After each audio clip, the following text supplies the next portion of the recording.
Today I will show you how to add a search bar on Squarespace, and if you find this video helpful, please don't forget to like and subscribe.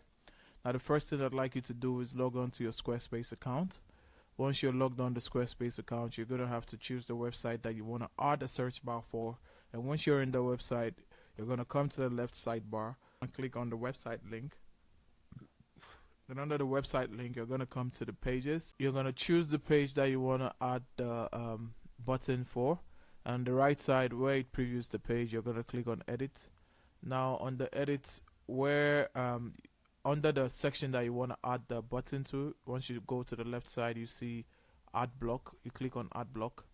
Now you're going to have to scroll down till you see search, but what click on. Now the search bar is loaded on the page. You can drag it to anywhere you want to put it on the page, and you can resize it. You can also edit the search bar, and it says add a search field to your page that returns results from across your site or limited page. So you're gonna click this if you want it to check for results from another page.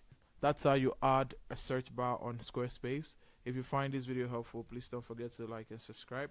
Until the next one, see ya.